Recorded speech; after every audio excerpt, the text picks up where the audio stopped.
গুৱাহাটী মহানগৰী মই ABC দাসো আৰু পুৱাৰে পৰা NKTV দৰ্শকসকলক আমি দেখাবলৈ চেষ্টা কৰিছোঁ কেনেধৰণৰ পৰিৱেশ আৰু বৰ্তমান সময়তো কেনেধৰণৰ সেই ভয়াৱহ ক'লা ধোঁৱাৰে আৱৰি ধৰিছে সমগ্ৰ গুৱাহাটী। সেই পৰিৱেশটো এই মুহূৰ্তত ভিডিঅ' জাৰ্নেলিষ্ট ৰাতুল আহমেদে দৰ্শকসকলক দেখাব। এই মুহূৰ্তত NKTV দৰ্শকসকলক দেখাবলৈ চেষ্টা কৰিছোঁ যে কেনেধৰণে ক'লা ধোঁৱাৰে স্থানিত হৈছে গুৱাহাটী মহানগৰী। সেই পৰিৱেশটো এই মুহূৰ্তত NKTV দৰ্শকসকলক দেখাবলৈ চেষ্টা কৰিছোঁ। গুৱাহাটী মহানগৰী এই যিটো 6 মহলীয়া যিটো অট্টালিকা, এই অট্টালিকাটোত বৰ্তমান কালি নিশাৰ ভাগতেই যিটো অগ্নিকাণ্ড সংঘটিত হৈছিল, সেই অগ্নিকাণ্ডৰ ফলতেই ভয়াৱহ এটা পৰিস্থিতিৰ সৃষ্টি হৈছিল। ইয়াত কেইবাটাকো ব্ৰেণ্ডৰ কাপোৰ উপলব্ধ হৈছিল। সমান্তৰালকৈ 6টাকৈ শাখাৰ ইয়াত SBI 6টাকৈ শাখাৰ ইয়াতে বেংক আছিল আৰু সেইসমূহ বেংকৰ যিসমূহ নথি পত্ৰ বৰ্তমান সময়ত ক'ব পাৰি যে এক প্ৰকাৰে জ্বলি ভস্মীভূত চাৰখাৰ হৈ গৈছে। এই মুহূৰ্তত NKTV দৰ্শকসকলক দেখাবলৈ চেষ্টা কৰিছোঁ কেনেধৰণৰ পৰিৱেশ। সেই পৰিৱেশটো ৰাতুল আহমেদ আছে, ৰাতুল আহমেদে দৰ্শকসকলক দেখাব। শেহতীয়া আপডেট বুলি যদি মই কওঁ তেনেহ'লে গুৱাহাটী মহানগৰী ওচৰ চুবুৰীয়া যিসমূহ অগ্নি নিৰ্বাপক যিসমূহ বাহিনীৰ যিসমূহ বাহন, সেই বাহনসমূহ কিন্তু এই মুহূৰ্তত পানী বৰ্তমান সময়ত শেষ হৈ গৈছে। সমান্তৰালকৈ ওচৰতে থকা জাগিৰোডেই হওক বা সমান্তৰালকৈ নগাঁৱৰ পৰাও কিন্তু এই মুহূৰ্তত তেওঁলোকে বাহন অনাৰ তেওঁলোকে যোজা চলাইছে। সমান্তৰালকৈ মিৰ্জা, আজাৰা, পলাশবাৰী এইসমূহ স্থানৰো কিন্তু তেওঁলোকে বাহন এই মুহূৰ্তত আনিছে বুলি ইতিমধ্যে জানিব পৰা গৈছে। আৰু SBI 6টাকৈ শাখাত এই মুহূৰ্তত অগ্নিকাণ্ডৰ ফলতেই কিন্তু বৰ্তমান সময়ত এক ভয়াৱহ পৰিস্থিতিৰ সৃষ্টি হৈছে। ক'লা ধোঁৱাৰে প্ৰায় সমগ্ৰ অঞ্চল এই মুহূৰ্তত আৱৰি ধৰিছে। আৰু যদি ভয়াৱহ পৰিস্থিতি হয় তেনেহ'লে আৰু ভয়ংকৰ পৰিস্থিতি হোৱাৰ সম্ভাৱনা আছে।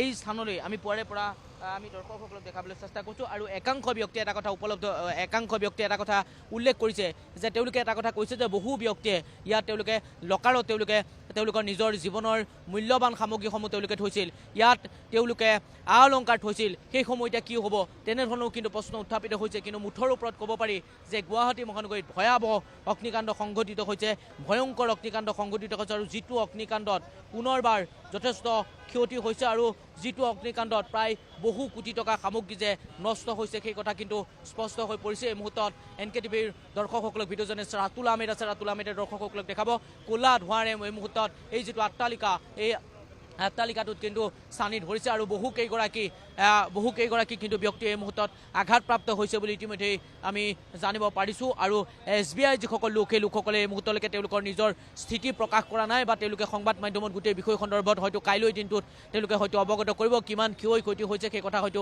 আমি কাইলৈ দিনটোত ক'ব পাৰিম। কিন্তু এই মুহূৰ্তত যদি মই কওঁ তেনেহ'লে গুৱাহাটী মহানগৰীত এটা ভয়াৱহ অগ্নিকাণ্ডৰ সংঘটিত হৈছে। 12 ঘণ্টা পাৰ হ'ব সময় হৈছে, কিন্তু 12 ঘণ্টা সময় পাৰ হৈ যোৱাৰ পাছতো কিন্তু এই যি অগ্নিকাণ্ড কিন্তু এই মুহূৰ্তলৈকে খাম কটা নাই। চাওক কাষৰে থকা যিসমূহ গুৱাহাটী শোধনাগাৰৰ পৰাও কিন্তু এই মুহূৰ্তত শেহতীয়াভাৱে তেওঁলোকে যি নিৰ্বাপনৰ যি গাড়ী, সেই বাহন তেওঁলোকে আনিবলগীয়া হৈছে। কিন্তু এই মুহূৰ্তলৈকে কিন্তু তেওঁলোকে জুই নিৰ্বাপিত কৰিবলৈ সক্ষম হোৱা নাই। কিমান এটা ভয়াৱহ পৰিস্থিতি হৈছে আপোনালোকে চাওক। যিকোনো মুহূৰ্তত কিন্তু আৰু ভয়ংকৰ পৰিস্থিতি হোৱাৰ সম্ভাৱনা আছে। তেওঁলোকে নিশাৰে পৰা যি অগ্নি নিৰ্বাপক বাহিনী, সেই অগ্নি নিৰ্বাপক বাহিনীয়ে তেওঁলোকে নিশাৰে পৰা তেওঁলোকে চেষ্টা চলাই আছে, কিন্তু এই জুই নিৰ্বাপন কৰিবলৈ সক্ষম হোৱা নাই। তেওঁলোকে কেনেকৈ অগ্নিকাণ্ড সংঘটিত হৈছিল সেই কথাও কিন্তু এই মুহূৰ্তলৈকে স্পষ্ট হোৱা নাই। বহুকেইগৰাকী ব্যক্তিয়ে ইতিমধ্যে আঘাত পাইছে বুলি ইতিমধ্যে জানিব পৰা গৈছে। আৰু এই মুহূৰ্তত NKTV দৰ্শকসকলক আপোনালোকক দেখাবলৈ চেষ্টা কৰিছোঁ। প্ৰিয় দৰ্শক, চাওক কেনেদৰে ক'লা ধোঁৱাৰে গোটেই সমগ্ৰ অঞ্চল কেনেদৰে ছানি ধৰিছে। প্ৰতিটো স্থানত কেনেদৰে জুইয়ে ছানি ধৰিছে সেই পৰিৱেশটো এই মুহূৰ্তত দৰ্শকসকলক দেখাবলৈ চেষ্টা কৰিছোঁ। এয়া হৈছে গুৱাহাটী মহানগৰীৰ পৰিৱেশ। গুৱাহাটী মহানগৰীত আজিৰ দিনটোত সেই পৰিৱেশটো দৰ্শকসকলক দেখাবলৈ চেষ্টা কৰিছোঁ। চহামত এই চহাম যিটো বিল্ডিং, সেই বিল্ডিংটোত কেনেদৰে অগ্নিকাণ্ড সংঘটিত হৈছিল, সেই অগ্নিকাণ্ডৰ ফলতেই বৰ্তমান সময়ত কেনেধৰণৰ পৰিৱেশ, সেই পৰিৱেশটো এই মুহূৰ্তত দৰ্শকসকলক দেখাবলৈ চেষ্টা কৰিছোঁ।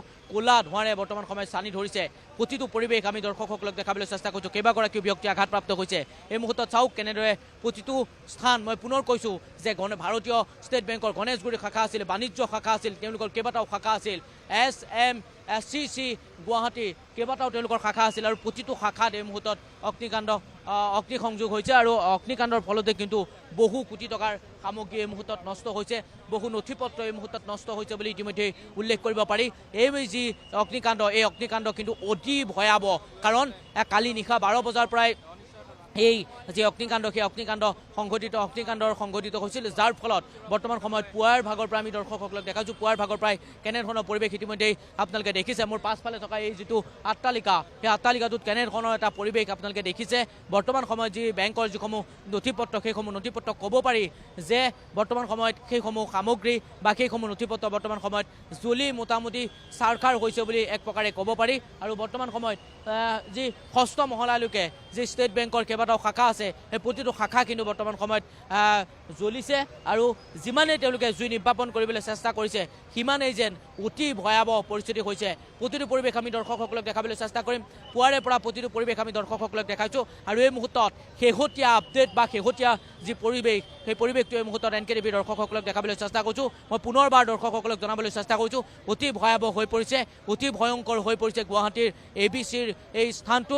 আৰু ক'লা ধোঁৱাৰে গুৱাহাটীৰ আৱৰি ধৰিছে। কেইবাখনো যি তেওঁলোকে বাহন আনিছে সেই বাহন আনিও কিন্তু তেওঁলোকে কাম যি তেওঁলোকৰ যি অগ্নিকাণ্ড সেই অগ্নিকাণ্ড তেওঁলোকে সম্পূৰ্ণ তেওঁলোকে মাৰ যোৱাব পৰা নাই আৰু অতি ভয়াৱহ পৰিস্থিতিৰ সৃষ্টি হোৱা দেখা পোৱা গৈছে।